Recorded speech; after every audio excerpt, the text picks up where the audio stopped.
नमस्कार जय जगन्नाथ समस्त को आज महेन्द्रगढ़ ग्राम भगवान नीलकंठेश्वर बलून संघ द्वारा आमर गोटे शिव प्रतिमा सहित 12टी ज्योतिर्लिंग शिवलिंग प्रतिष्ठा आज उत्सव अनुष्ठित होता आम एबड़ भोग चली देख पारे।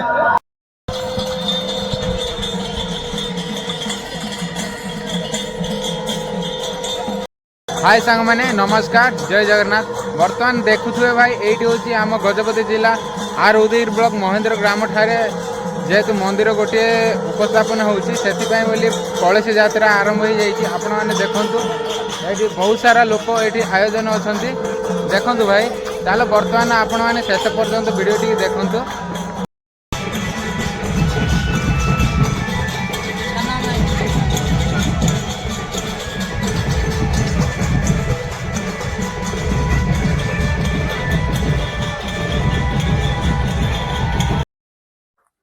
हाय सांग मैंने नमस्कार जय जगन्नाथ नुआ ब्लॉग को आपण को स्वागतम आउ गुड मॉर्निंग आउ मु मिस्टर प्रदीप गजपति गाइस आपण मैंने तो जानी थे।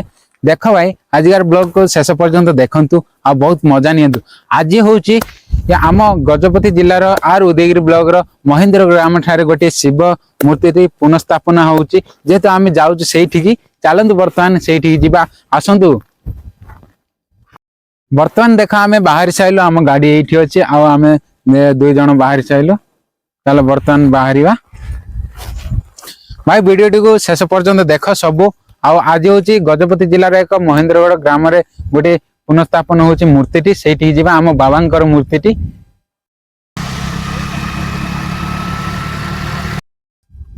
बर्तमान देख आम बाहर एना गाड़ी अच्छी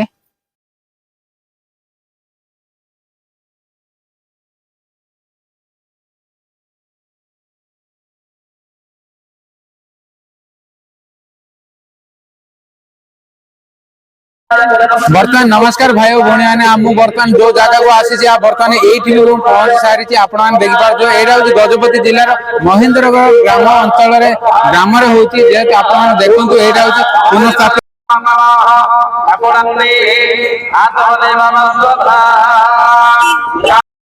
बर्तमान देख पारे यहाँ भाई अन्न भोगर व्यवस्था होती आपण मैंने भी आसिक खाई पारे। बहुत सारा लोक आयोजन अच्छा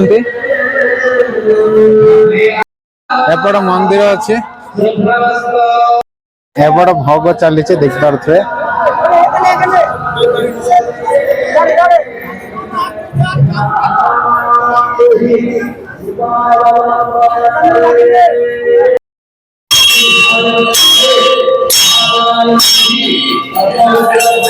बर्तमान मो मंदिर को आसारी देख पारे भाई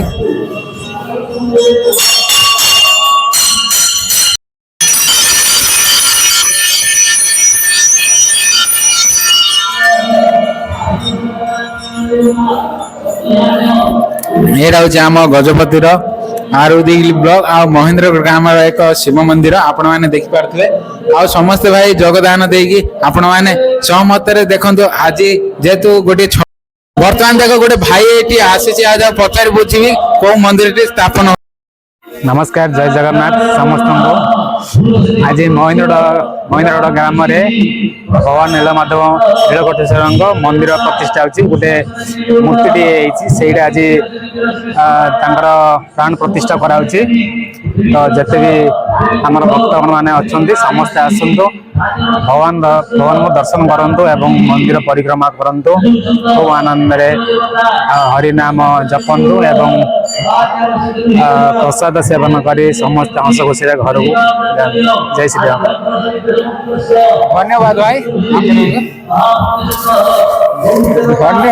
बर्तमान देख पारे भाई ये पुनः आउ कि छोट पिला माने भी आसे कौन बर्तमान आम ये पचारू जेहेतु आम अतिथि भाव अच्छे आम नील भाईना आउ पचारू आम मंदिर विषय। नमस्कार नमस्कार मिस्टर प्रदीप आम गोटे नुआ चैनल टी आसी मंदिर विषय आम दर्शक ये मंदिर हेले प्रभु श्री नीलकंठेश्वर ये प्रतिष्ठित स्थापन नुहति ଇଏ ପ୍ରତ୍ୟକ୍ଷ ଦେବତା। ଆଉ ଆଜକୁ 21 ବର୍ଷରେ ଭଗବାନଙ୍କ ବିଷୟରେ ମୁଁ ଜାଣିଛି। 18 ବର୍ଷ ହେଲା ମୁଁ ଏଇ ବୋଲବମ୍ ସଂଘର ସଭାପତି ଅଛି। ବର୍ତ୍ତମାନ ଆମର ବୋଲବମ୍ର ଶ୍ରଦ୍ଧାଳୁ ମାନଙ୍କର ମାନେ ବହୁତ ଶ୍ରଦ୍ଧା କ୍ରମରେ ଆଜି ଆମେ ଶୈବ ବିଗ୍ରହ ଏବଂ 12 ଜ୍ୟୋତିର୍ଲିଙ୍ଗ ନିର୍ମିତ କରିବାରେ ବୋଲବମ୍ ଭାଇମାନେ ସାହାଯ୍ୟ କଲେ ଏବଂ ଏହାର ପ୍ରତିଷ୍ଠା ନିମନ୍ତେ ବୋଲବମ୍ର ସମସ୍ତ ସଦସ୍ୟ ଶ୍ରଦ୍ଧାଳୁ ଏକତ୍ରିତ ହୋଇ ମାନେ କିଛି ସାହାଯ୍ୟ ସହଯୋଗ କରି ଏବଂ ଗ୍ରାମବାସୀ ଗ୍ରାମ୍ୟ କମିଟି ସହିତ ଅଞ୍ଚଳବାସୀଙ୍କ ସାହାଯ୍ୟରେ ଆଜି ଶ୍ରୀ ନୀଳକଣ୍ଠେଶ୍ୱରଙ୍କ ମନ୍ଦିର ପ୍ରାଙ୍ଗଣରେ ନବନିର୍ମିତ ଶୈବ ବିଗ୍ରହ ସହିତ 12 ଜ୍ୟୋତିର୍ଲିଙ୍ଗ ପ୍ରତିଷ୍ଠା ନିମିତ୍ତ ପାଳନ ହେଉଛି। ଆଜି ଆମର ପ୍ରଥମ ଦିନ କଳସ ଯାତ୍ରା ସମାପନ ହେଲା। ବର୍ତ୍ତମାନ ବ୍ରାହ୍ମଣ ବରଣ ହୋଇ ରାତ୍ରରେ ତାର କାର୍ଯ୍ୟ ସମାପନ ହେବ ଏବଂ କାଲି ଶିବ ଚତୁର୍ଦ୍ଦଶୀରେ ଆମର ରୁଦ୍ରାଭିଷେକ ଶିବାଭିଷେକ ସେବା ରହିବ ଏବଂ ପରଦିନ ଅର୍ଥାତ୍ ତ୍ରିବେଣୀ ଅମାବାସ୍ୟା ରବିବାରରେ ଆମର ପୂର୍ଣ୍ଣାହୁତି ହେବ ଏବଂ ଏ ତିନି ଦିନ ଯାକ ଆମର ଭଗବାନଙ୍କ ଦୟାରେ 3 ଦିନ ଯାକ ଅନ୍ନ ଯଜ୍ଞ ରହିଛି ଏବଂ ସାଂସ୍କୃତିକ କାର୍ଯ୍ୟକ୍ରମ ରହିଛି। ପ୍ରଥମ ଦିନ ଆମର ନୟାଗଡ଼ କମେଡି କୁଇନ୍ ରାନୀଙ୍କର ଲବକୁଶ ଜନ୍ମ ଏବଂ ଦ୍ୱିତୀୟ ଦିନରେ ଆମର ପୁରୀର ରାମ ନାଟକ, ତୃତୀୟ ଦିନରେ ଆମର ସାଂସ୍କୃତିକ କାର୍ଯ୍ୟକ୍ରମ ବାଳିବଧ ରାମାୟଣ ଆମର ଖଲ୍ଲିକୋଟ ଚିକିଲି। ଏପରି ଭଗବାନଙ୍କ ଦୟାରେ ଆଜି ଆମର ବୋଲବମ୍ର ସମସ୍ତ ଶ୍ରଦ୍ଧାଳୁଙ୍କର ଶ୍ରଦ୍ଧାରେ ଏବଂ ଗ୍ରାମବାସୀ ଅଞ୍ଚଳବାସୀଙ୍କ ସାହାଯ୍ୟରେ ଏହି ଭଗବାନଙ୍କ ଦୟାରେ ଆଜି ପ୍ରତିଷ୍ଠା ମହୋତ୍ସବ ପାଳନ ହେଉଛି। ଯେହେତୁ ଏଠିକାର ଆଉ କିଛି ମାନେ କହିବେ ଦର୍ଶକ ମାନଙ୍କୁ ଆଉ କିଏ କହିବେ नमः पार्वती पतये हर हर महादेव शंभो शंकर। आज आमर बोलबम संघ महेंद्रगढ़ नीलकंठेश्वर बोलबम संघ द्वारा आमर गोटे शिव प्रतिमा सहित 12टी ज्योतिर्लिंग शिवलिंग प्रतिष्ठा आज उत्सव अनुष्ठित होता। आम पिलामानकर पाखापाखि 2 वर्षर संकल्प जहाँ आज पूर्ण होती कहले अत्युक्ति हम नहीं। आम बोलबम संघर पिलामानक सहित से 2 वर्ष धरी अर्जित धन को आनिक लगाई कार्यक्रम सब कराई जमी तो भाई आमर कहले जहाँ सब कार्यसूची अनुसार सब होती पाखापाखि 50-60 खंड गाँव को आज डकाई आज 3 दिन पर्यंत अन्न यज्ञ आरंभ कर सबकि कार्यक्रम होती जहाँ तल कि सांस्कृतिक कार्यक्रम सबकि प्लस आमर ग्रामर समस्त सभा आम ग्रामर समस्त भाई और भौणी मान सहयोग आखपाख ग्रामर भाई मान सहयोग आज सब कार्यक्रम संकल्पित जो कौन श्रद्धालु आसवे दिन 12 रु आम दिन 1 रु कम से कम संध्या 4-5 पर्यटन अन्नभोग संभव रही। धन्यवाद भाई। बर्तमान देखुली यहाँ हूँ महेंद्रगढ़ गजपति जिले में अवस्थित जेहेतु आपण मैंने निहाती भाव में आसतु आ दर्शक मैंने बहुत सारा भल पाइबा दिंतु आगामी आगक भी बहुत सारा भल भल प्रोग्राम अच्छी राति 9टा पूर्व बर्तमान आउ कि दर्शक पचारि बुझा आम कि आम बाबा अच्छा जेहेतु आगे पचारि बुझा जेहेतु ये मंदिर कल्पना विषय बाबा नमस्कार।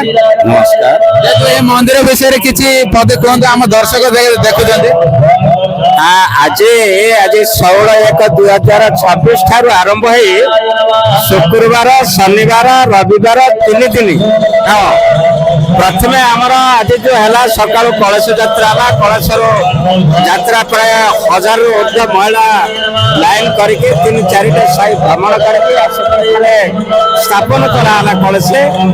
वर्तमान तापर आज ये कार्यक्रम जो होमचक्र करे राति 9टा समय आमर नाटक मंचस्थ हम जो नाटक लवकुश जन्म से लवकुश जन्म नयगढ़ जिले आसी नयगढ़ आज हम है पुणी राति सारा नाच शेष है काली पुणी आउे रही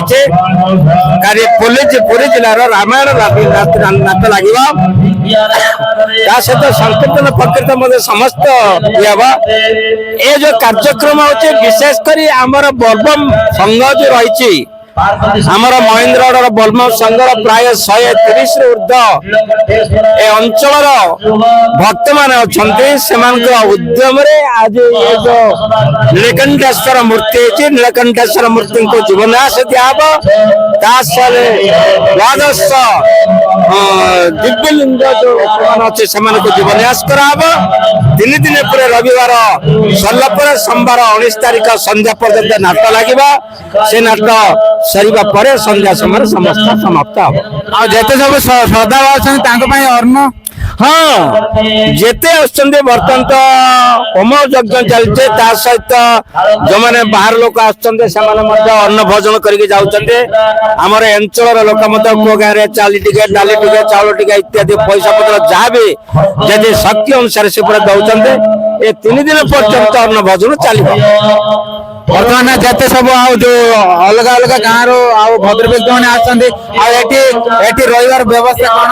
ହଁ ହଁ ଏଠି ପ୍ରଥମ ହେଲା ବଲ୍ବ ସଂଘର ଯୋଉ 130 ରୁ ଉର୍ଦ୍ଧ୍ୱ ଅଛନ୍ତି ମହିଳା ଏବଂ ପୁରୁଷ ସେମାନେ ବି ନିକଟବର୍ତ୍ତୀ ଗାଁ ଲୋକ ରାତିରେ କାଲି ଯାଇଛନ୍ତି କିନ୍ତୁ ଆଜିଠୁ ସେମାନେ ରହିବା ପାଇଁ ନିଷ୍ପତ୍ତି କରିଛନ୍ତି।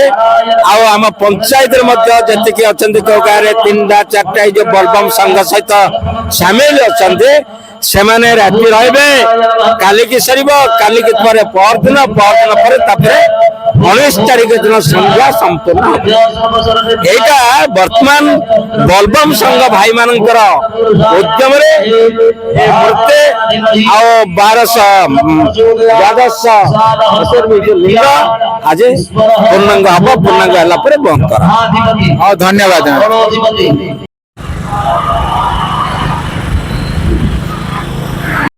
ବର୍ତ୍ତମାନ ଆଉ କିଛି ଦର୍ଶକ ଅଛନ୍ତି ଆଉ ଏଠିକାର ଦୋକାନ ଭାଇ ମାନେ ବି ଅଛନ୍ତି ତାଙ୍କୁ ପଚାରି ଯାଇକି ବୁଝିବା ଚାଲ।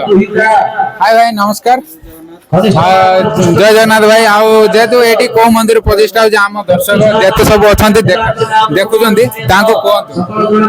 ଆମର ଏଠି 16, 17, 18 ନୀଳକଣ୍ଠେଶ୍ୱର ମନ୍ଦିର ଶୈବପୀଠ ଯୋଉ ଅଛି ମହେନ୍ଦ୍ରଗଡରେ ଏଠି ଆମର ନବନିର୍ମିତ ଜ୍ୟୋତିର୍ଲିଙ୍ଗ ସେଟା ସ୍ଥାପନ କରାହଉଛି।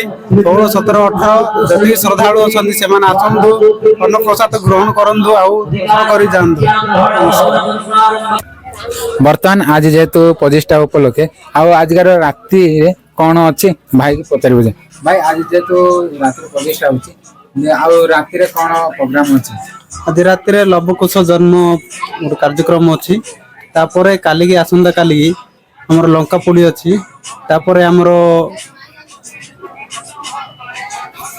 ରାମାୟଣ ଅଛି ଗୋଟେ ପହର ଦିନକୁ ଲାଗିବ। ଯେତିକି ଶ୍ରଦ୍ଧାଳୁ ଅଛନ୍ତି ଆସନ୍ତୁ, ମନ ଭରି ଉପଭୋଗ କରିକି ଯାଆନ୍ତୁ, ଦର୍ଶନ କରନ୍ତୁ ବାବାଙ୍କର। କେତେ ଖୁସି ଲାଗିବ ଆପଣ ଆସନ୍ତୁ, ବୁଲିକି ଯାଆନ୍ତୁ, ଫୁଲ ଏନ୍ଜୟ କରନ୍ତୁ।